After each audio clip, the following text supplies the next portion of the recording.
வாழ்க வையகம், வாழ்க வையகம், வாழ்க வளமுடன். குரு வாழ்க, குருவே துணை. சிந்தனையை, உடல் நலத்தை சீர் அமைத்து உய்வித்த குருவே வாழ்க. வாழ்க வளமுடன், வாழ்க வளமுடன், வாழ்க வையகம். சான்ற பெருமக்களே, பகவத்கீதை தொடர் சிந்தனையில் மிகுந்த ஆர்வத்தோடு கலந்து வருகின்ற அன்புமிக்க NLFCS நிர்வாக இயக்குனர் மாண்புமிகு டத்தோ பி சகாதேவன் ஐயா அவர்களே, மலேசியா குலுவாங் அறிவுத்திருக்கோவில் தலைவர் மற்றும் இன்றைய தினம் துரியதம் ஏற்றி தந்த துணை பேராசிரியர் அருள்நிதி வி பழனிசாமி ஐயா அவர்களே, மலேசியா வாழ்க்கை விஞ்ஞான மனவளக்கலை மன்ற தலைவர், இந்நிகழ்ச்சியின் ஒருங்கிணைப்பாளர் எனது இனிய நண்பர் பேராசிரியர் பிரசன்னா சண்முகநாதன் ஐயா அவர்களே, இறை வணக்கமும் இறையை அறியச் செய்த குருவுக்கு வணக்கமும் பாடிய பேராசிரியர் பிற்பாலனி கந்தசாமி அம்மா அவர்களே, மற்றும் இணைய வழியாக இந்நிகழ்ச்சியில் இணைந்து சிறப்பு செய்து வருகின்ற ஆன்மீக அன்பு உள்ளங்களே, உங்கள் அனைவருக்கும் சூக்குமமாய் எழுந்தருளியிருக்கும் அருட்தந்தை வேதாத்ரி மகரிஷி அவர்கள் சார்பாக வாழ்க வளமுடன் என்ற வாழ்த்துக்களையும் எனது அன்பு கலந்த பணிவான வணக்கத்தையும் சமர்ப்பித்து மகரிஷியின் ஆசியோடு உங்களது ஆசையையும் வேண்டி உரையை துவங்குகின்றேன். வாழ்க வளமுடன், வாழ்க வளமுடன், வாழ்க வையகம். சான்ற பெருமக்களே, இந்த அமர்வு ஒரு முக்கியமான அமர்வு என்று சொல்லலாம். கீதையில் பாதியை முடித்து அடுத்த பாதியை துவங்குகின்ற ஒரு முக்கியமான கட்டம். சென்ற வகுப்பு வரையில் 9 அத்தியாயங்களை நாம் நிறைவு செய்திருக்கின்றோம். இப்போது 10வது அத்தியாயமாகிய விபூதி யோகத்தை சிந்திக்க இருக்கின்றோம். என்ன சிறப்பு என்றால், குழப்பத்தில் எதை செய்வது என்று தெரியாமல் தவிக்கின்ற மனித குலம், அதன் பிரதிநிதியாக அர்ஜுனனை பார்த்தோம். அந்த குழப்பத்திற்கு தீர்வு என்ன என்ற பதிலை சொல்ல தொடங்குகின்ற போது 2ஆம் அத்தியாயமாக சாங்கிய யோகம் என்று ஆத்மாவை பற்றிய இரகசியங்களை விளக்கி சொல்லக்கூடிய வகையிலே ஸ்லோகங்கள் அமைந்ததை சிந்தனைக்கு எடுத்துக்கொண்டோம். அந்த ஆத்மாவை அறியக்கூடிய வகை என்ன என்ற கேள்விக்கு பதிலாக கர்ம யோகம் பேசப்பட்டது. செய்கின்ற செயல்களை கிருஷ்ணார்ப்பணமாக, என் செயல் என்பதெல்லாம் என்னுள் இருக்கும் முன் செயலே என்று அர்ப்பணிப்பு உணர்வோடு செய்ய வேண்டிய கர்ம யோகத்தை பார்த்தோம். அந்த கர்மயோகத்தை எங்கே தொடங்குவது என்ற கேள்விக்கு பதிலாக ஞான கர்ம சந்நியாச யோகம் என்று உணர்புலன்களிலேயும் செயல் புலன்களிலேயும் பற்றற்ற நிலையை கொண்டு வர வேண்டும் என்ற கருத்துக்களை பகிர்ந்து கொண்டோம். அதனைத் தொடர்ந்து இந்த புலன்களை இயக்குவது சூத்திரதாரி யார் என்றால் மனம்தானே. எனவே மனதிலே பற்று உள்ள வரை புலன் இன்பங்களிலே தாக்கம் இருந்து கொண்டுதான் இருக்கும். அதனால் அதை நீக்கக்கூடிய வகையிலே சந்நியாஸ் யோகம் என்று மனதுக்கான பயிற்சியின் துவக்கத்தை கொடுத்தோம். அந்த சந்நியாசத்தை பெறுகின்ற வழி என்ன என்றால் மன அடக்கம். அதற்கான வழி தியானம் என்று 6ஆம் அத்தியாயமாக தியான யோகத்தை பார்த்தோம்.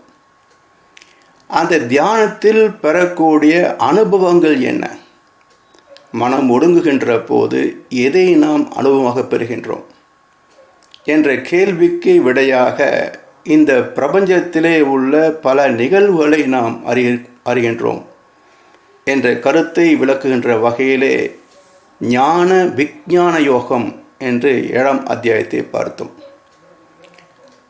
அந்த பிரபஞ்ச பரிணாமத்திலேயே சிறந்ததாக இருக்கக்கூடியது,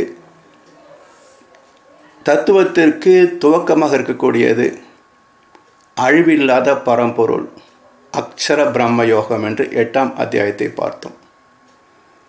அதை அறியக்கூடிய வகையிலே சில வித்தைகளை நாம் கற்றுக்கொள்ள வேண்டும். எதை நாம் பின்பற்ற வேண்டுமோ அதை கற்க வேண்டும். அதற்கு எது தடையாக இருக்கின்றனவோ அவற்றை விளக்க வேண்டும் என்ற கருத்தை மையப்படுத்தி ராஜவித்யா ராஜகுஹ்ய யோகம் என்று 9வது அத்தியாயத்தை பார்த்தோம். 10ஆம் அத்தியாயம் எதை பேசுகிறது என்றால் விபூதி யோகம். விபூதி என்றால் இந்த பிரபஞ்சம் எப்படி தோன்றியது, எல்லாம் நானே என்ற கருத்துக்களை பல ஸ்லோகங்களை அங்கங்கே பார்த்து கொண்டிருக்கின்றோம். அப்படி எல்லாமாக எப்படி இறைவன் பரிணமித்தான் என்ற கருத்தை பேசுவது தான் விபூதி யோகம், அதாவது பரிணாம வரலாறு என்று பொருள். இதை மேனிஃபெஸ்டேஷன் என்று ஆங்கிலத்தில் சொல்வார்கள். அதை பற்றிய ஸ்லோகங்கள் இந்த அத்தியாயத்திலே நாம் பார்க்க இருக்கின்றோம். இருந்தாலும் வேதாத்திரியத்தின் துணை இல்லாமல் கீதையை புரிந்து கொள்ள இயலாது என்பதுதான் சரித்திரம் கண்ட உண்மை. இதுவரைக்கும் கீதை விளக்கங்களிலே துவைதம்தான் பேசப்படுகிறதே தவிர வியாச பகவான் எதை உணர்த்த வந்தாரோ அந்த அத்வைதத்தை விளக்கக்கூடிய வகையிலே விளக்கங்கள் குறைவுதான். காரணம் என்ன என்றால் இந்த ஸ்லோகங்களுக்கான அறிவியல் பூர்வமான விளக்கம் தேவை. அந்த விளக்கத்தை தந்த பகவான் வேதத்ரி மகர்ஷி அவர்கள். அதனால் வேதத்திரத்தின் துணை இல்லாமல் கீதையை புரிந்து கொள்ள முடியாது என்பது ஒரு புறம் இருந்தாலும், குறிப்பாக இந்த அத்தியாயத்திற்கு வேதத்திரியம் மிக பெரும் துணை செய்யும். ஏனென்றால் இறைநிலை எப்படி எழுச்சி பெற்று எல்லாமாக மாற்றம் பெற்றது என்ற விளக்கத்தை விஞ்ஞானத்திலேயோ தத்துவத்திலேயோ இந்தளவுக்கு நாம் பார்க்க முடியாது. விஞ்ஞானம் மிக விரிவாக பேசும், ஆனால் அது நமக்கு புரியுமா? விஞ்ஞானிகளுக்கு புரியும், சாமானியர்களுக்கு புரியாதே. எனவே நமக்கும் புரியக்கூடிய வகையில் அறிவியலை தரம் இறக்கிய சிறப்பு மகர்ஷிக்குத்தான் உண்டு. எனவே நம்மளவில் அறிவியலை இறக்கி வைத்து எல்லோரும் புரிந்து கொள்ளக்கூடிய வகையில் மிக அற்புதமாக பிரபஞ்ச உயிரின தன்மாற்ற வரலாற்றை மகர்ஷி அவர்கள் நமக்கு விளக்கியிருக்கின்றார்கள். அந்த கருத்துக்களை மனதிலே பின்புலமாக வைத்து கொண்டு இப்பொழுது இந்த அத்தியாயத்திற்குள் நாம் நுழைகிறோம். விபூதி என்ற சொல் தன்மாற்றம், அவதாரம், டிரான்ஸ்ஃபர்மேஷன், மேனிஃபெஸ்டேஷன் என்று பல வகையாக பல வார்த்தைகளிலே சொல்லப்படுகிறது. அதாவது தெய்வத்திலிருந்து மனிதன் வரைக்கும் தொடர்ந்து வந்து கொண்டிருக்கின்ற ஒரு தன்மாற்ற சரித்திரம், பரிணாம வரலாறு. ஆன்மீகத்தில் தெரியாத விஷயங்களில் தாங்கள் விளங்கிக் கொண்டதே சத்தியம் என்று சாதித்தவர்கள் நம்முடைய சமீப கால பேச்சாளர்கள். அதனால் மக்கள் மத்தியிலே கீதையை தெளிவாக விளங்கிக் கொள்வது மிக சிரமமாக இருந்தது. கேள்வி எழுப்பினாலும் அந்த கேள்விக்குரிய தெளிவான பதில் கிடைக்கவில்லை. அதனால் குழப்பமே தொடர்கிறது. அதிலிருந்து விடுதலை பெற வேண்டும் என்றால் நமக்கு தெரிந்ததை தெளிவாக பேசுகின்றோம், தெரியாததை தெரியவில்லை என்று ஏற்றுக்கொள்கின்றோம். ஏனென்றால் மகான்களே கற்றது கைமண் அளவு, கல்லாதது உலகளவு என்று சொல்லியிருக்கின்றார்கள். நாம் எம்மாத்திரம். எனவே நம்முடைய அறிவுக்கும் அனுபவத்திற்கும் எட்டிய அளவிலே ஒரு தெளிவான விளக்கத்தை பெற வேண்டும் என்ற வேண்டுதலோடு இந்த சிந்தனை நாம் தொடர்வோம். முதல் ஸ்லோகத்திலேயே அர்ஜுனன் கேள்வியோடு, அர்ஜுனன் கேள்வி அல்ல, பகவானுடைய முன்னுரையோடு தொடங்குகிறது. மேலாம் என் மொழியை மீண்டும் கேளாய், வேள்வியில் உவகையுடைய உன் நலன் கருதி நான் அதை நவில்கிறேன். மேலாம் என் மொழியை மீண்டும் கேளாய், கேள்வியில் உவகையுடைய உன் நலன் கருதி அதை நான் நவில்கிறேன். அதாவது எங்கே தெளிவாக விளங்கிக் கொள்ள இயலவில்லையோ அந்த இடத்திலே சீடன் கேள்வியை எழுப்ப வேண்டும். கேள்வி எழுப்பி விளக்கம் பெற்று அதை புரிந்துள்ளதற்கு முயற்சியும் செய்ய வேண்டும்.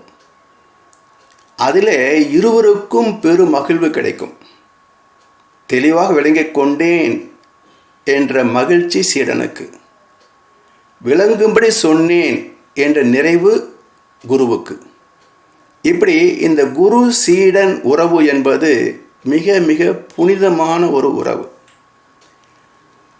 அதனால் அதை மையப்படுத்தி மேலாம் என் மொழியை மீண்டும் கேளாய், மேலும் நான் பேசுகின்றேன். கேள்வியில் உவகையுடைய உன் நலன் கருதி, அங்கங்கே கேள்வி கேட்டு தெளிவுகிறாயே, அது மிகுந்த சந்தோஷத்தை தருகிறது. அதனால் நீ தெளிவாக புரிந்து கொள்ள வேண்டும் என்ற கருத்தை நான் மனதிலே கொண்டு மேலும் நான் உனக்கு விளக்கி சொல்லுகின்றேன் என்று இந்த முதல் ஸ்லோகம் துவங்குகிறது. இரண்டாம் ஸ்லோகத்தில் வானவர் கூட்டங்களும் மாமுனிவரும் என் உற்பத்தியை உணரார். ஏனென்றால் வானவர்க்கும் மாமுனிவர்க்கும் முற்றிலும் முதற் காரணம் நானே. வானவர் கூட்டங்களும் மாமுனிவரும் என் உற்பத்தியை உணரார். ஏனென்றால் வானவர்க்கும் மாமுனிவர்க்கும் முற்றிலும் முதற் காரணம் நானே என்கிறார். அதாவது அனைத்துக்கும் மூலம் இறைநிலை. அது பல இடங்களில் திரும்ப திரும்ப நாம் பார்க்கின்றோம். எல்லா ஜீவன்களுக்கும் ஒரு மூலம் உண்டு.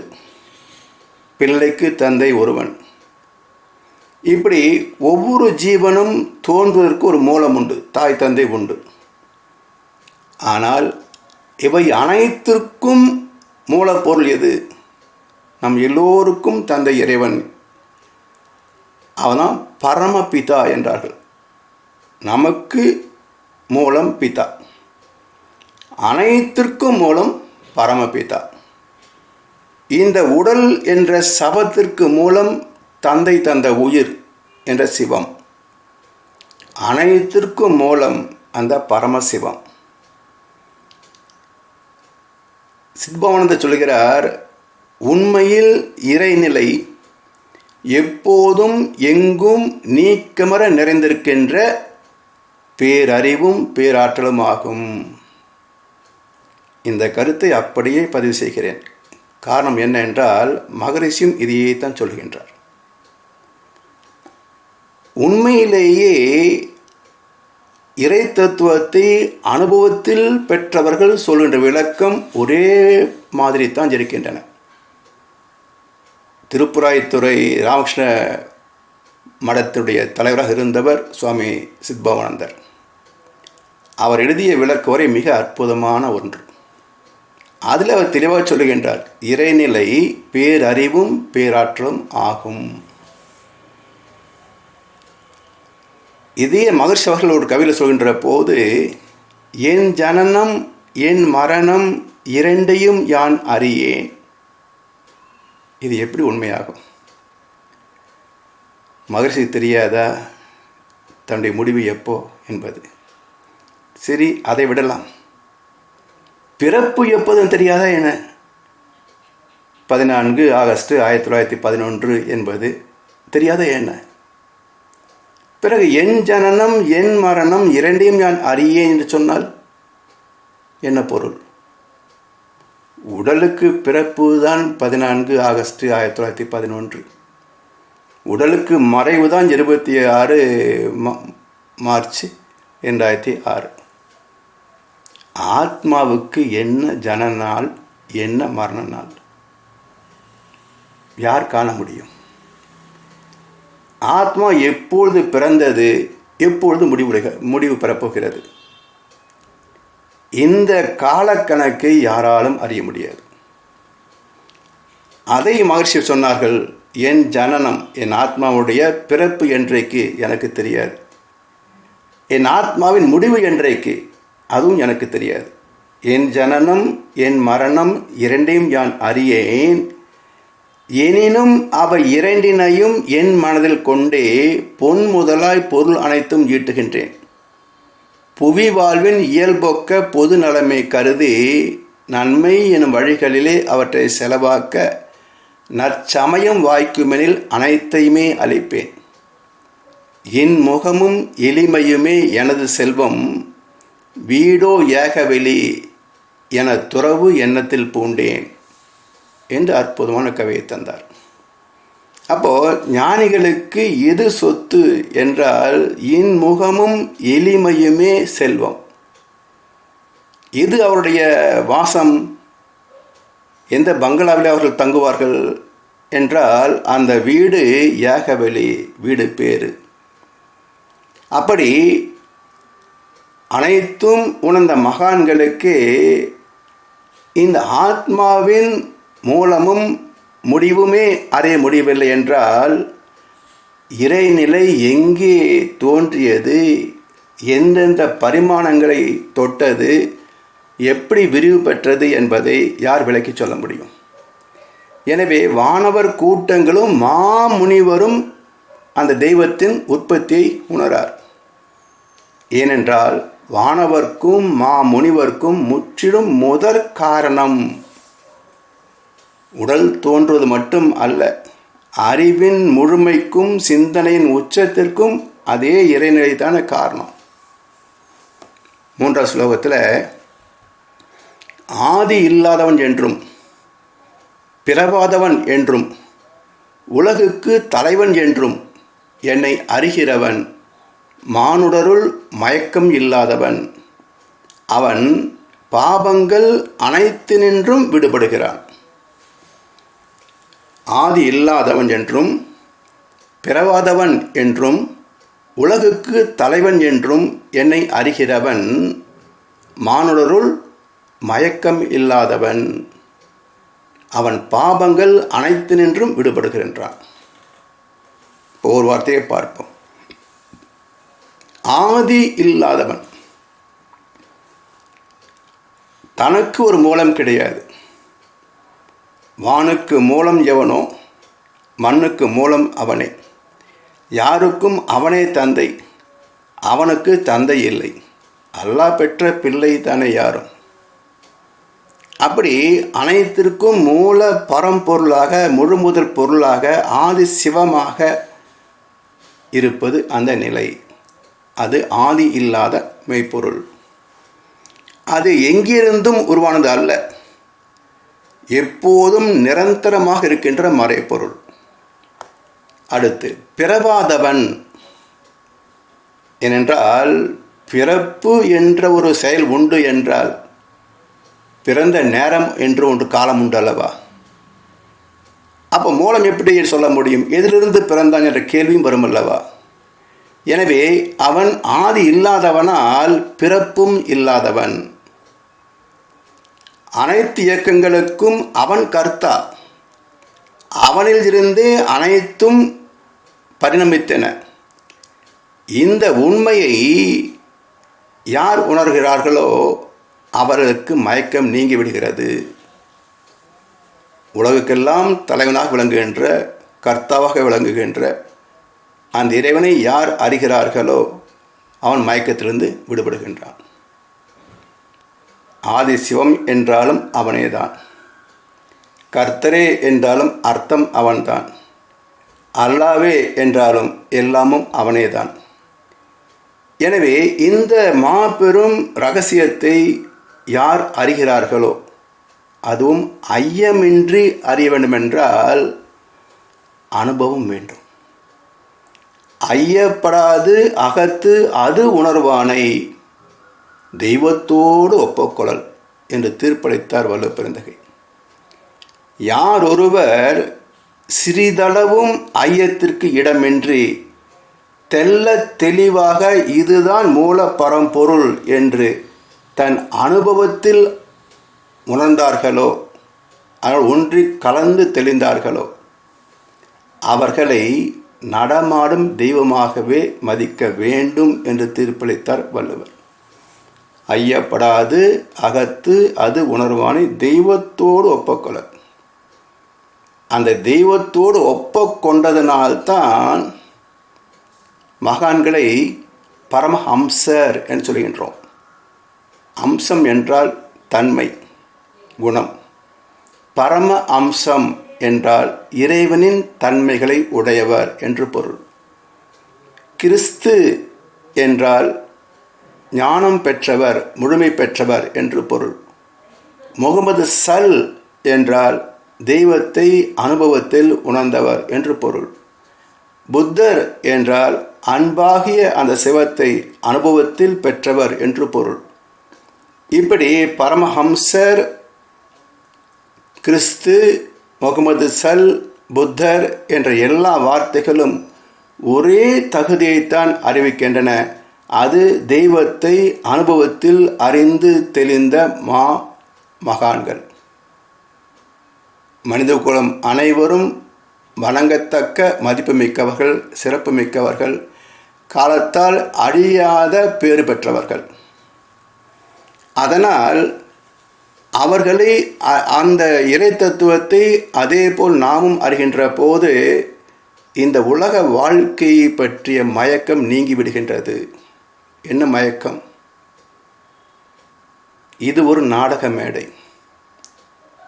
ஒரு நாள் வந்தோம், சில காலம் வாழ்கின்றோம், ஒரு நாள் முடிந்தும் போகிறோம். நேற்று வந்து இன்றிருந்து நாளை போகும். இங்கே நடந்ததெல்லாம் முடிந்து போன நாடகமாகும் என்றார் கண்ணதாசன். அதுபோல் ஒவ்வொரு மனிதனும் ஒரு நாடக கதாபாத்திரமாக வந்து போகிறான். இதில் சாதனை என்ன, சரித்திரம் என்ன? இது புரிந்துவிட்டால் தர்மம் எப்படி தவற முடியும்? அதனால்தான் திருமந்திரம் சொல்லுகிறது, தன்னை அறியாமல் தான் கெடுகின்றனன். இவன் எங்கிருந்து வந்தான் என்று தெரியவில்லை, எதற்காக வந்தான் என்பது தெரியவில்லை, எங்கே போகப் போகிறான் என்பது தெரியவில்லை. அதனால் உடலே சாஸ்வதம் என்று நம்பி வாழ்கிறான். இந்த உண்மையை மட்டும் அறிந்துவிட்டால், தன்னை அறியும் அறிவை அறிந்த பின் தன்னை அர்ச்சிக்க தாஞ்சிருந்தானே, அவனுடைய வாழ்க்கையே திசை மாறிவிடுகிறது. யூ-டர்ன் போட்டது போல திசை மாறிவிடுகிறது. என்ன? கொண்டு வந்த வினை பதிவுகளை நீக்குவதற்கான வாய்ப்பு தான் இந்த வாழ்க்கையை தவிர இங்கே புதிதாக சாதிப்பதற்கு எதுவுமே இல்லை என்கின்ற தெளிவு வந்துவிட்டால் அவன் அதர்மத்தின் பக்கமே தலை வைக்க மாட்டான். தர்மத்தை முன்னே வைத்து ஆசையை பின்னே வைத்து விடுவான். அப்படிப்பட்ட மாற்றம் நிகழ வேண்டும். அப்படி நிகழ்கின்ற போது பாபங்கள் அனைத்து நின்றும் விடுபடுகிறான்.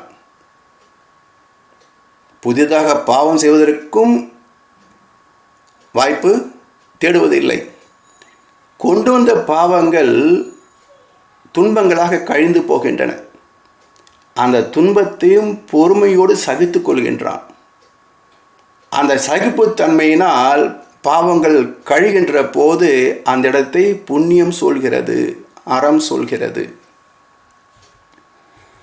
இதை மகிழ்ச்சி அவர்கள் கவிதை சொல்லுவார்கள், மரத்தினிலே விதையும் அந்த வித்தினிலே மரம் போல், மனிதனுக்குள் தெய்வம், அந்த தெய்வத்துக்குள் மனிதனா.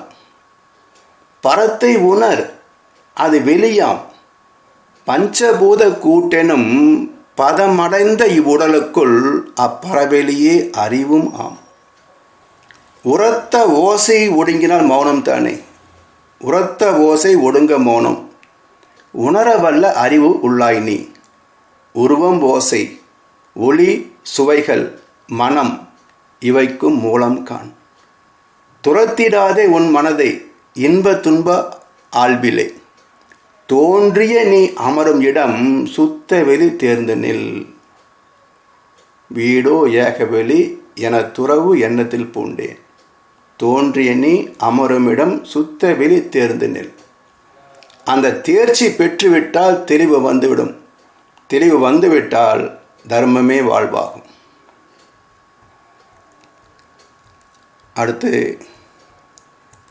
4வது 5வது 2 ஸ்லோகங்கள். புத்தி, ஞானம், மயக்கமின்மை, பொறுமை, சத்தியம், அடக்கம், அமைதி, இன்பம், துன்பம், பிறப்பு, இறப்பு, அஞ்சுதல், அஞ்சாமை, அகிம்சை, மனநடுவு, திருப்தி, தபஸ், தானம், புகழ்ச்சி, இகழ்ச்சி ஆகிய பல பாங்குகள் உயிர்களுக்கு என்னிடத்தில் இருந்தே உண்டாகின்றன. அத்தனை குணங்களும் அங்கிருந்து வந்தது தானே. அங்கே இருந்து என்றால் நேரடியாக என்னிடத்தில் இருந்து என்று பொருள் அல்ல. வந்த பரிணாமத்தில் அந்தந்த ஜீவன்கள் பெற்ற அனுபவத்தால் வந்த மாற்றங்களே. இப்போது தாவரத்திற்கு ஸ்பர்சத்தின் மூலமாக இன்பத்தை அறிகின்ற ஓரறிவு, அதன் நாட்டத்திலே அந்த இன்பத்தை தொடர்ந்து தான் அனுபவிக்க வேண்டும் என்ற ஆர்வத்தின் காரணமாக அந்த விதையிலேயே அந்த ஆசை பதிவாகிறது. அந்த விதையிலிருந்து ஒரு சமயத்தில் தோன்றியது ஒரு சிறு புழு. அந்த புழுவுக்கு உணவை உற்பத்தி செய்யும் திறம் இல்லை. சரி, இறந்து போக வேண்டியது தானே.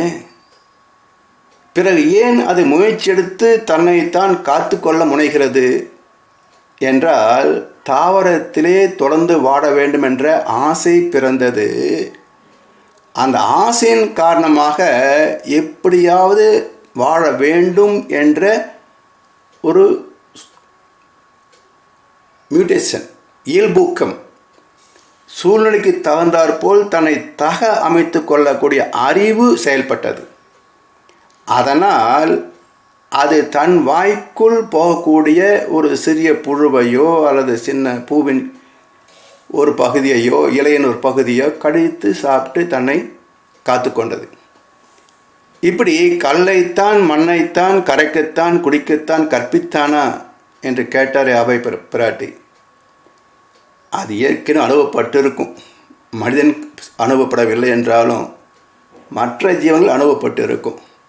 அதனால் அவஸ்தையும் பட்டிருக்கும். அந்த அனுபவங்களே இதை செய்ய வேண்டும், இதை செய்யக்கூடாது என்ற வழிமுறையாக, வாழ்வியலாக அமைந்தது.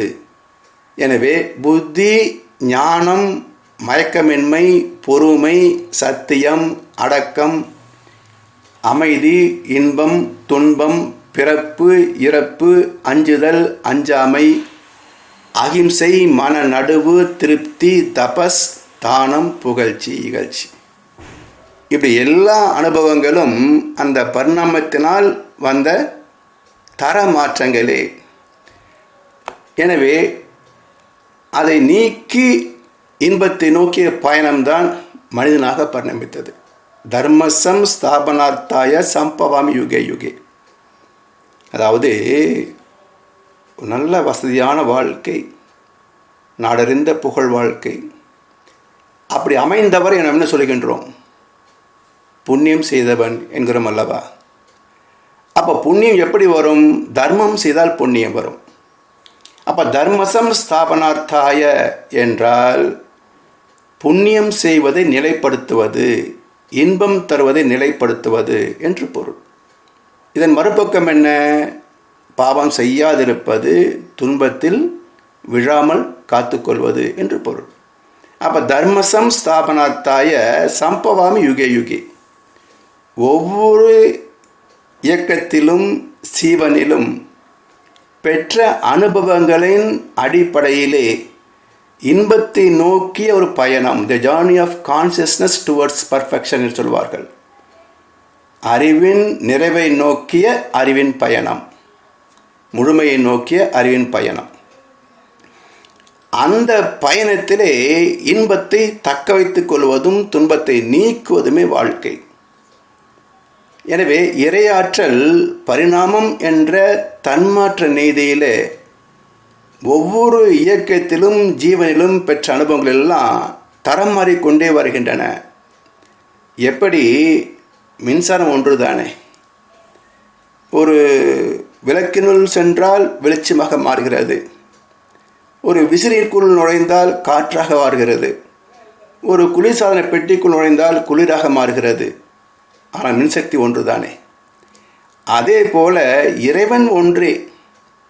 அந்தந்த தோற்றங்களில் மாற்றம் பெறுகின்ற போது அதுவாக இயக்கம் பெறுகின்றான், அனுபவங்களை பெறுகின்றான். அடுத்தது 6வது ஸ்லோகம்.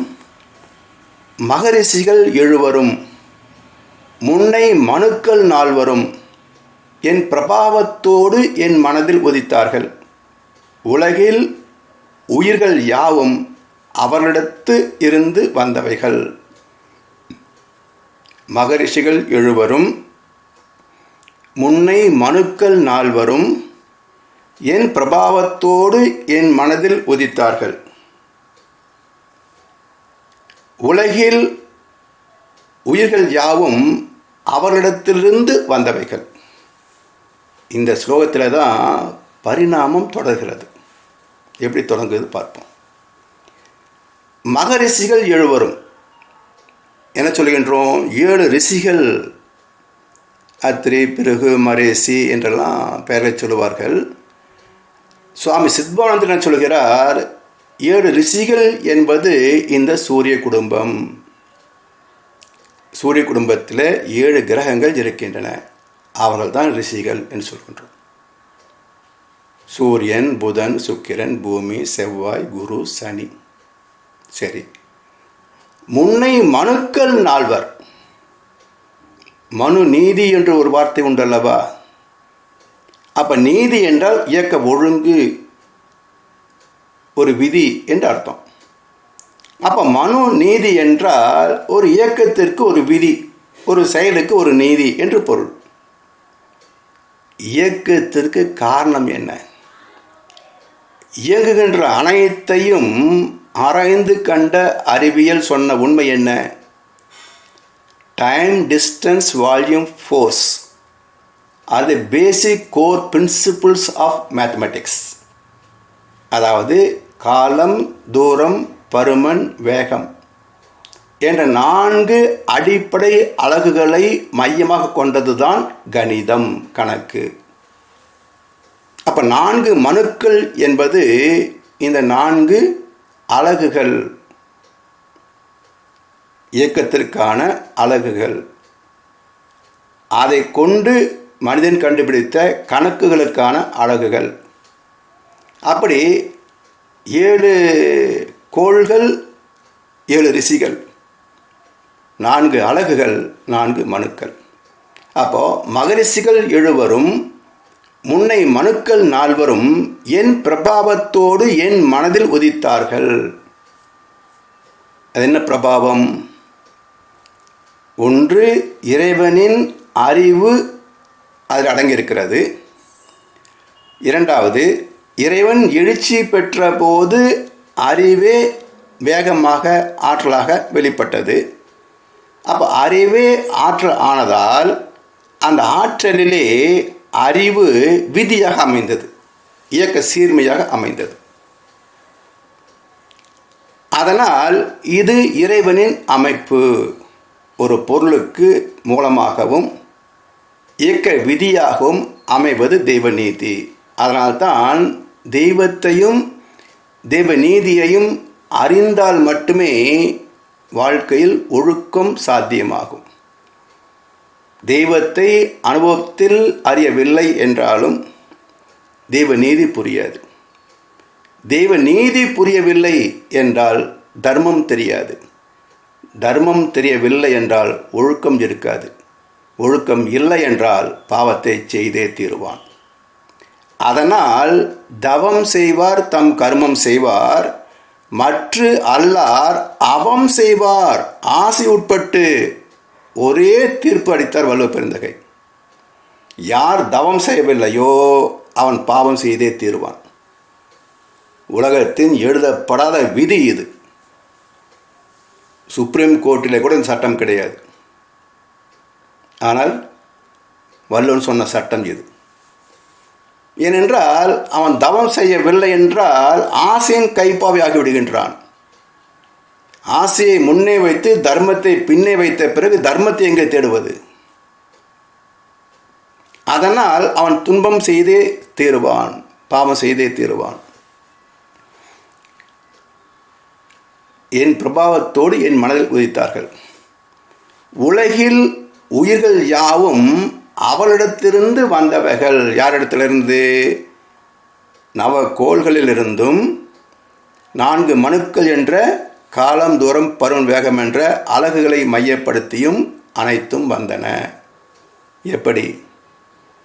இறைநிலை துகளாகிய போது அந்த துகளின் இடம், அதில் ஒரு வேகம். இடமும் வேகமும் 2 முதல் பரிமாணங்கள், வால்யூம் அண்ட் ஃபோர்ஸ். இறைத்துகள்களுக்கு இடையில தூரம் கிடையாது, இறைத்துகள்களுக்கு காலமும் கிடையாது.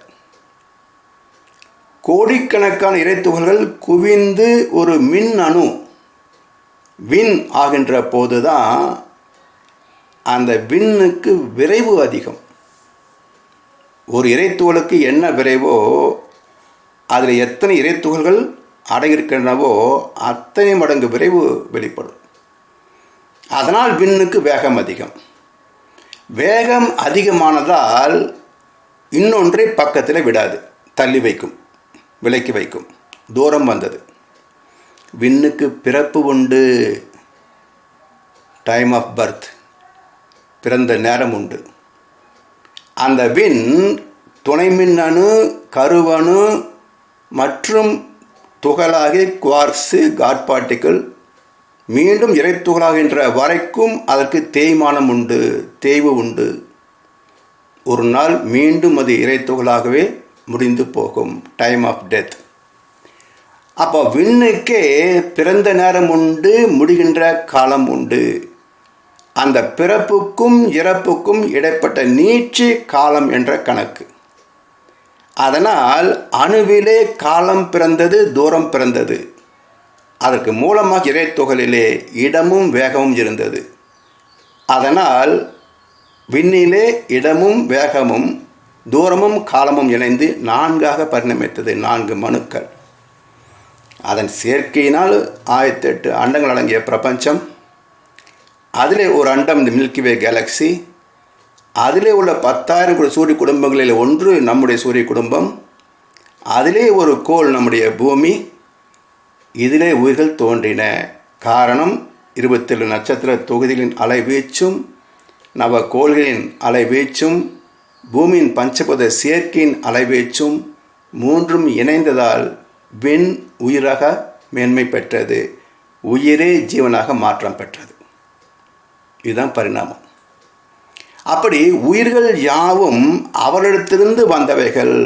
4 மணுக்களும் 7 ரிஷிகள் என்ற நவகோள்களும் இணைந்ததால் தான் இந்த பூமியிலே ஜீவன்கள் வந்தன. 7வது ஸ்லோகம். எனது விபூதிகளையும் யோகத்தையும் உள்ளபடி அறிகிறவன் அசையாத யோகத்தை சார்ந்திடுவான், இதில் சந்தேகமில்லை. எனது விபூதிகளையும் யோகத்தையும் உள்ளபடி அறிகிறவன் அசையாத யோகத்தை சார்ந்திடுவான், இதில் சந்தேகமில்லை. விபூதிகள் ஏற்கனவே பார்த்தோம். யோகம் அந்த தெய்வத்தோடு இணைந்து வாழ்கின்ற பக்குவம்.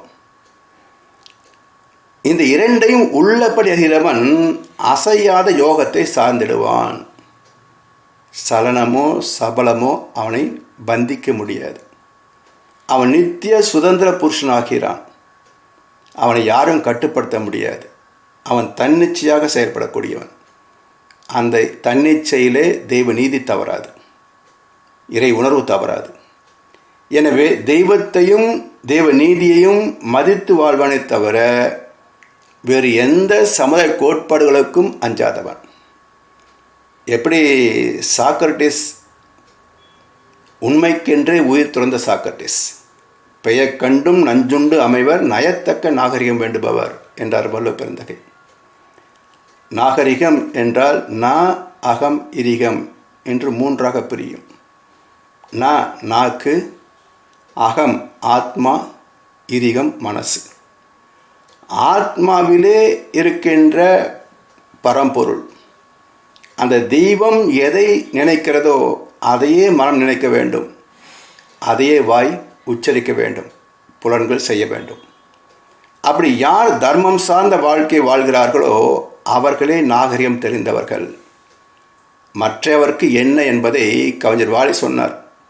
பொய்யான சில பேருக்கு புது நாகரீகம், புரியாத பல பேருக்கு இது நாகரீகம், முறையாக வாழ்வோர்க்கு இது நாகரீகம், முன்னோர்கள் சொன்னார்கள் அது நாகரீகம்.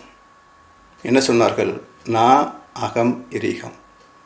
அப்போ நாகரிகம் என்பது ஒரு வாழ்க்கை முறை, தர்மம் சார்ந்த வாழ்க்கை முறை, தெய்வம் சார்ந்த வாழ்க்கை முறை. எனவே எனது விபூதிகளையும் யோகத்தையும் உள்ளபடி அறிகிறவன் அசையாத யோகத்தை சார்ந்திடுவான், சந்தேகமே கிடையாது. 8வது ஸ்லோகம். நான் அனைத்துக்கும் பிறப்பிடம், யாவும் என்னிடத்தில் இருந்தே விரிகின்றன, இதை அறியும் ஞானிகள் என்னை அன்புடன் வாழ்த்துகின்றனர். நான் அனைத்துக்கும் பிறப்பிடம், யாவும் என்னிடத்தில் இருந்தே விரிந்தது, இதை அறிகின்ற ஞானி என்னை அன்புடன் வாழ்த்துகின்றனர். அதாவது ஆதியாய் இருந்தது, ஆற்றலாய் எழுந்தது, அண்டங்களாய் விரிந்தது, உயிர்களாய் மலர்ந்தது. இந்த பண்புகளை, பரிணாமத்தை ஒற்றை வார்த்தையில் சிறப்பித்தார்கள். சத்து சித்து அனந்தம், சச்சிதானந்தம். சிவபெருமானுக்கு ஒரு அற்புதமான பெயர் என்ன? சச்சிதானந்தம். அது ஒற்றை வார்த்தை அல்ல. சத் என்ற இறைநிலை, சித் என்ற இயக்க நிலை, விண் உயிர் என்ற இயக்க நிலை, அனந்தம் என்ற எண்ணற்ற தோற்ற நிலை, ஜீவநிலை. இவை அனைத்தையும் ஒற்றை வார்த்தையில் சொன்னால் சச்சிதானந்தம். எனவே உள்ள ஆற்றலை எழுச்சி பெற்றது, விரிவு பெற்றது, மலர்ச்சி பெற்றது. வேறெங்கிருந்தோ ஒன்று வந்து இங்கு பிறக்கவில்லை. அதனால் இருந்ததே எழுச்சி பெற்றதால் ஒன்றை ஒன்று சார்ந்து வாழ்கின்ற ஜீவ இன வாழ்க்கை. அனைத்துக்கும் மூலமான இறைவனை சார்ந்து வாழ்வதே ஆனந்தம். இந்த கருத்தை வள்ளுவ பெருந்தகை சொல்கிறாரு.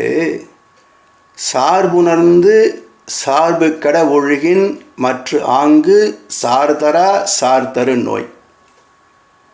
சார்புணர்ந்து சார்பு கட ஒழுகின் மற்ற ஆங்கு சார்தரா சார்தரு நோய். மனித வாழ்க்கை மட்டுமல்ல, இந்த பிரபஞ்ச வாழ்க்கையே ஒரு வியாதி. என்ன வியாதி?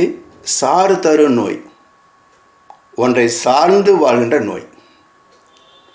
அதாவது இண்டிபெண்டன்ஸ் சொல்கிறார்களே, அந்த வார்த்தையை அரசியல் ரீதியாக சொல்லிக்கொள்ளலாமே தவிர பரிணாம ரீதியாக பார்த்தால் nothing is independent, everything is depend on others.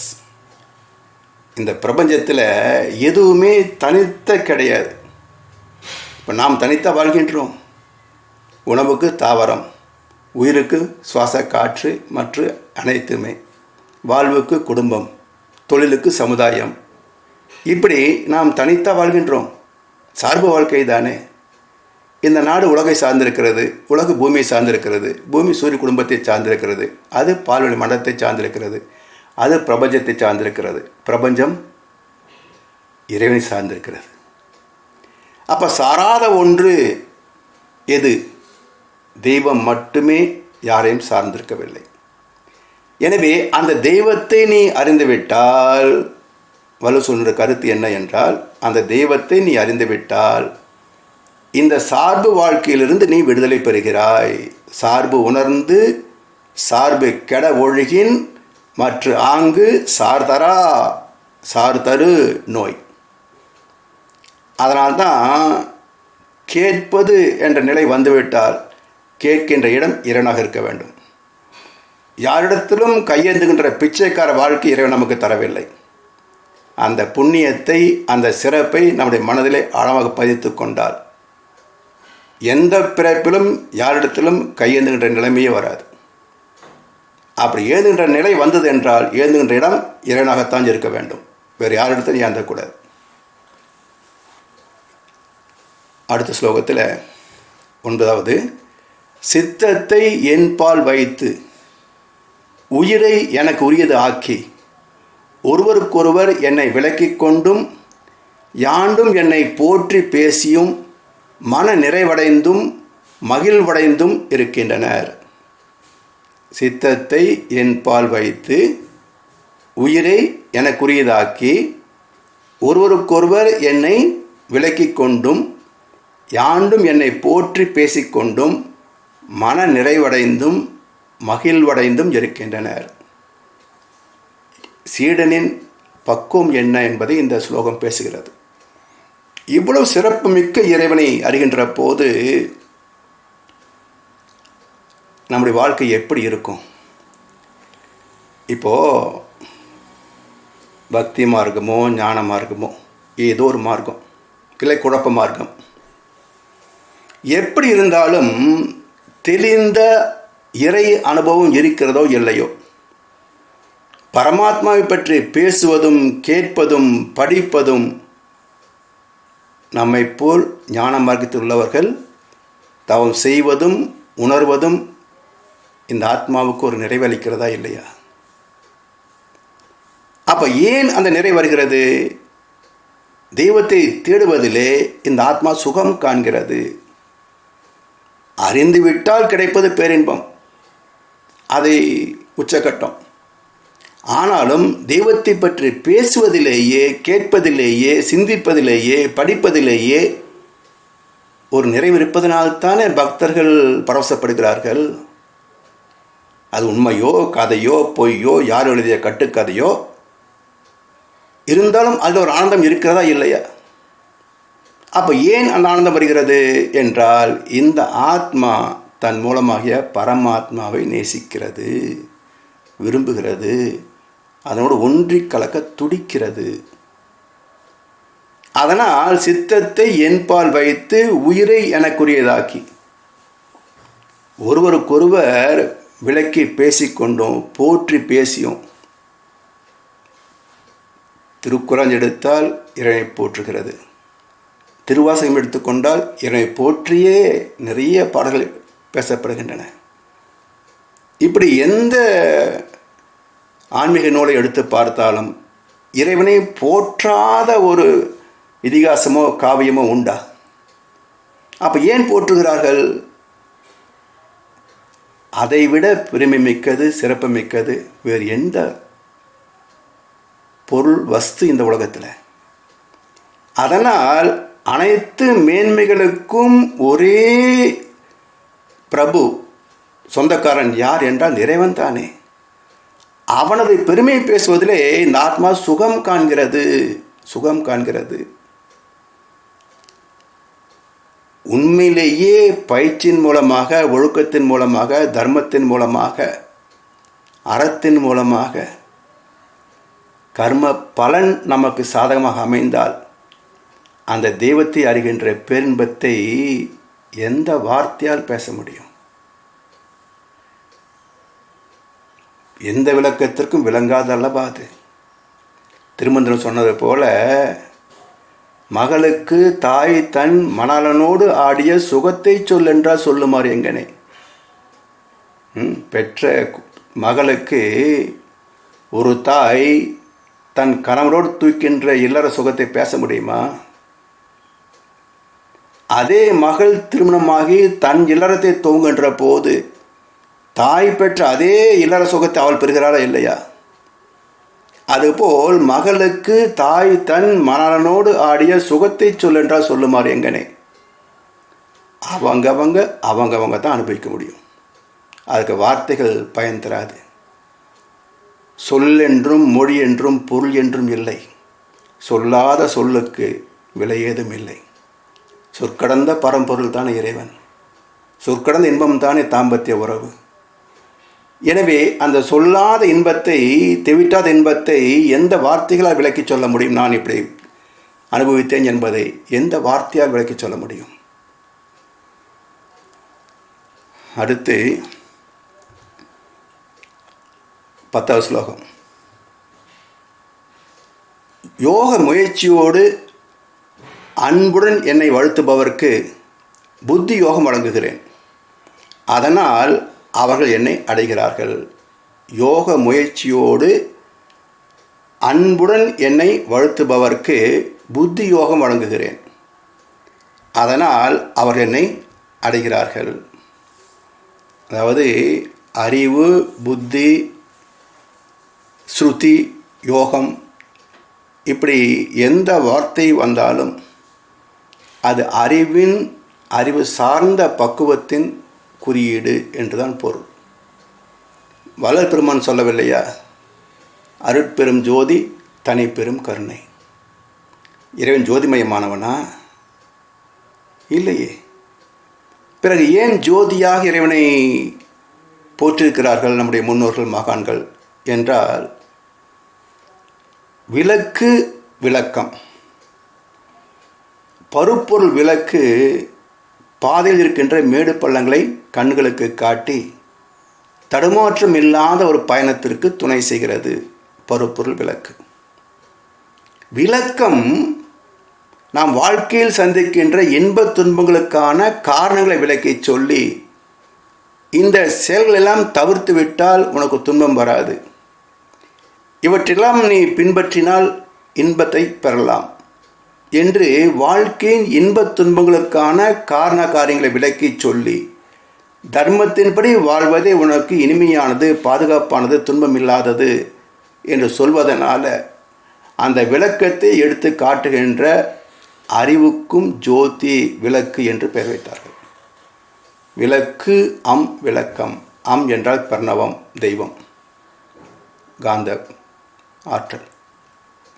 அதனால் அருட்பெரும் ஜோதி தனிப்பெரும் கருணை என்றார் வள்ளல் பெருமான். அவை பிராட்டி சொன்னார், அணுவுக்குள் அணுவாய், அப்பாலுக்கு அப்பாலாய், இருத்தி நிறுத்தி என் சிந்தையுலே காட்டியே என்றார். அணுவுக்குள் இருக்கின்ற ஆற்றல் எது? இறைநிலை தானே. அணுவிலிருந்து எழுச்சி பெற்றுகின்ற காந்த அலைகளும் அதே இறைவனின் வெளிப்பாடு தானே. இப்படி யோக முயற்சியோடு அன்புடன் என்னை வாழ்த்துபவருக்கு புத்தி யோகம் வழங்குகிறேன். இன்னும் அறிவியல் பூர்வமாக சிந்தித்தோம் என்றால், மனவளக் கலையிலே நமக்கு தியானம் கற்றுக் கொடுக்கப்படுகிறது, தீட்சை தரப்படுகிறது. துரியதவம் ஏற்றுகின்ற போது என்ன நிகழ்கிறது? மூளையிலே, குறிப்பாக மேல் மூளை, அதனுடைய திசுக்கள், செல்கள் எல்லாமே இயக்கத்திற்கு கொண்டு வரப்படுகின்றன. ஆக்டிவேஷன் சொல்லுவார்கள். அப்படி மேல் மூளையின் திசுக்கள் இயக்கத்திற்கு வருகின்ற போது சிந்தனை, புரிதல், நினைவாற்றல், முடிவு செய்தல், திட்டமிடுதல், இப்படி பல காரியங்களை நமக்கு மேன்மைப்படுத்துகிறது.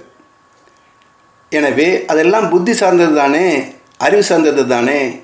அப்போ தவம் இயற்றுகின்ற போது சிந்தனை தெளிவாகிறது, வாழ்வு தெளிவாகிறது, எதை செய்ய வேண்டும், எதை தவிர்க்க வேண்டும் என்ற தெளிவு பிறக்கிறது. அந்த தெளிவு வாழ்வுக்கு இனிமை கூட்டுகிறது. அந்த அறிவை கொடுப்பவன் யார்? ஒருத்தன் தானே கொடுப்பதற்கு. எனவே அந்தந்த பயிற்சியின் வழியாக விளைவாக வருபவன் இறைவன். பக்தி செலுத்தினால் நம்பிக்கை தருகிறான், ஒழுக்கத்தை தருகிறான். தவம் செய்தால் சிந்திக்கின்ற திறத்தை தருகின்றான், புத்தி யோகத்தை தருகின்றான். அந்த புத்தியை வைத்துக்கொண்டு, அறிவு சுடரை வைத்துக்கொண்டு, அதனால் அவர்கள் என்னை அடைகிறார்கள். சிந்தனை உயர உயர என்ன செய்கின்றோம்? மேலும் அந்த அனுபவத்தை பெறுவதற்கு உத்வேகம் கொள்கின்றோம். அவ்வப்போது பெற்ற இறை அனுபவம் நீடித்து நிலைத்திருக்காதா என்ற தொடர் முயற்சி தானே நாம் செய்கின்ற 30 நிமிட தவம். அப்படி அந்த தெய்வத்தை அனுபவத்தில் அறிகின்ற அளவுக்கு இன்னும் நமக்கு அதை முழுமையாக நிலைப்படுத்திக் கொள்ள வேண்டும் என்ற ஆர்வம் மேலிடுகிறது. 11வது ஸ்லோகம். நான் அவர்களுக்கு அருளால் இறங்கி அந்த கரணத்தில் வீற்றிருந்து மெய்ஞான சுடர் விளக்கால் அஞ்ஞானத்தில் உதித்த ஆறிருளை அகற்றி விடுகிறேன். நான் அவர்களுக்கு அருளால் இறங்கி அந்த கரணத்தில் வீற்றிருந்து மெய்ஞான சுடர் விளக்கால் அஞ்ஞானத்தில் உதித்த ஆறிருளை அகற்றி விடுகிறேன். இந்த பக்தனுக்கு சீடனுக்கு எப்படி அருள் புரிகிறேன் என்பதை சொல்கிறார். நான் அவர்களுக்கு அருளால் இறங்கி, அதாவது இறை ஞானத்தால் விவேகம் அடைகிறோம். விருப்பு வெறுப்பற்ற தெளிந்த மனம் அதற்கு வீடாக அமைகிறது. விவேகம் வர வர விருப்பு வெறுப்புக்கு அப்பாற்பட்டு விடுகின்றோம். எதை பார்த்தாலும் பழகினாலும் அந்த நல்ல தீய குணங்களை அப்படியே ஏற்றுக்கொள்கின்றோம். விமர்சிப்பதும் இல்லை, தூஷிப்பதும் இல்லை, போற்றுவதும் இல்லை. அப்படி accept as it is what ever comes. அப்படி அருளால் இறங்கி அருவமாக இருக்கின்ற மெய்ப்பொருளே அருளாக நம்மில் இறங்கி அந்த கரணத்தில் வீற்றிருந்து, அதாவது பைபிளில் அருமையான ஒரு குறிப்பு உண்டு. இயேசுபிரான் வருவதற்கு முன்பு யூத மதத்திலே ஞானஸ்நானம் செய்வித்துக் கொண்டிருந்தவர் யோவான். ஒரு நாள் இயேசு யோவானிடத்தில் வருகிறார் ஞானஸ்நானம் பெறுவதற்கு. அப்போ யோவான் சொல்கிறார், இவர் நம்மை விட பெரிய மகான் ஆவார் என்பது அவருக்கு தெரியும். அவர் உண்மையான குரு, ஞான குரு யோவான். அவர் சொல்கிறார், நான் உங்களை தேடி வர வேண்டியிருக்க நீங்கள் என்னை தேடி வரலாமா என்று பதைக்கிறார். இயேசு சொல்வார், முறைப்படி செய்வதுதான் இறை நீதி. நீங்கள் மத குருவாக இருக்கிறீர்கள், நான் சாதாரண மனிதன், எனக்கு நீங்கள் தீட்சை கொடுங்கள். அவர் ஞானஸ்நானம் சேவிக்கிறார். அடுத்த வசனம் சொல்கிறார் யோவான், நான் ஞானஸ்நானம் செய்த போது பரிசுத்த ஆவி ஒரு புறாவை போல் இறங்கியதை கண்டேன் என்கிறார். இயேசுவின் மீது அந்த பரிசுத்த ஆவி என்ற சுத்த வெளி ஒரு புறாவை போல் வெண் மேகம் போல் இறங்கியதை கண்டேன் என்கிறார். இதை நாம் தவம் ஏற்றுகின்ற போது சில சமயங்களிலே இந்த அனுபவத்தை பெறலாம். அதுதான் திருவருள் என்று சொல்கின்றோம். அந்த மனம் ஒடுக்கம் பெறுகின்ற போது அந்த தெய்வீக திருவருள் நம்மிடத்திலே இறங்குவதை உணர்வாக பெறலாம். இந்த உடல் தளர்தல் பயிற்சி கொடுக்கின்றப்போ சாமி சொல்லுவாங்க இல்லையா, அந்த உடலுக்குள்ளாக காந்த ஓட்டமும் உயிரோட்டமும் இயங்குவதை உணர்வாக பெறலாம் என்று உடல் தளர்தல் பயிற்சியில் சாமி சொல்லுவாங்க. அப்போ எங்கே மனம் ஒடுங்குகின்றோமோ அந்த இடத்துல காந்தத்தின் ஓட்டத்தை, உயிரின் ஓட்டத்தை அறிய முடியும். அதைத்தான் அப்படி இறங்குகின்ற அந்த திருவருள் எங்கே போய் பதிகிறது? இன்னும் சொல்லப்போனால் சாமி சொல்வார்கள், ஏதோ ஒரு சனம் என்றோ ஒரு நாள் தவத்திலே இந்த மனம் அந்த டெல்டா ஃப்ரீக்குவன்சியை தொட்டுவிடும். அதுக்கு கர்மா பலன் சப்போர்ட் பண்ணணும். அப்படி தொடுகின்ற போது அந்த பிரபஞ்ச ரகசியங்கள் நமக்குள் வந்து விடுகின்றன. அதன் பிறகு எப்பொழுது நாம் சிந்தித்தாலும் இங்கிருந்தே நமக்கு விடை தருகிறது என்கிறார் மகரிஷி. அனுபவத்தில் கண்ட உண்மை இது. அப்படி அந்த கரணத்தில் வீற்றிருந்து அப்படி வருகின்ற திருவருள் நம்முள்ளே தங்கி விடுகிறது, நம்முடைய ஆத்மாவிலே கலந்து விடுகிறது. அதான் அந்த கரணத்தில் வீற்றிருந்து. சரி, அது எப்படி இருக்கிறது என்றால் மெய்ஞான சுடர் விளக்கால் தெய்வத்தை பற்றிய, தெய்வமே பரிணமித்த பிரபஞ்சத்தை பற்றிய, பிரபஞ்சமே தரமாற்றம் அடைந்த ஜீவனை பற்றிய, தாய் தந்தைக்கு பிறந்த என்னை பற்றிய, என் கர்மாவை பற்றிய அனைத்து விளக்குகளில் எது தருமோ அது அந்த மெய்ஞானம். அந்த மெய்ஞான சுடர் விளக்கால் அஞ்ஞானத்தில் உதித்த ஆறிருளை அகற்றி விடுகின்றேன். அறியாமையில் வாழ்ந்தோமே, அந்த மயக்க வாழ்க்கையிலிருந்து விலகி விடுகின்றோம். பொருள், புகழ், செல்வாக்கு, புல இன்பமே வாழ்க்கை என்று வீழ்ந்து கிடந்தோமே, அந்த வீழ்ச்சியில இருந்து எழுச்சி பெற்று மாற்றத்தை நோக்கி பயணிக்கின்றோம். அதைத்தான் பட்டினத்தார் செய்தார். காதற்ற ஊசியும் வரதகான் கடைவழிக்கு என்று ஒற்றை வரி தந்த ஞானம். தாய்மானவரே சொல்லுவார், அரிது அரிது பட்டினத்து அடிகள் போல யாருக்கும் துரத்தல் அரிது. அவருக்கு இருந்த செல்வம் என்ன, செல்வாக்கு என்ன, மன்னனுக்கு நிகரான ஒரு தனிநபர் சொத்து வைத்திருந்தவர் பட்டினத்தார். அத்தனை ஒரு சன நேரத்தை உதறி தள்ளினாரே, அந்த வயலுக்கு நமக்கு வருமா? வருமா? அது வந்தால் இப்படியே இருக்கும். எனவே அப்படிப்பட்ட ஒரு வைராக்கியம் அது வந்தால்தான் ஞானத்திற்கு அடிப்படை.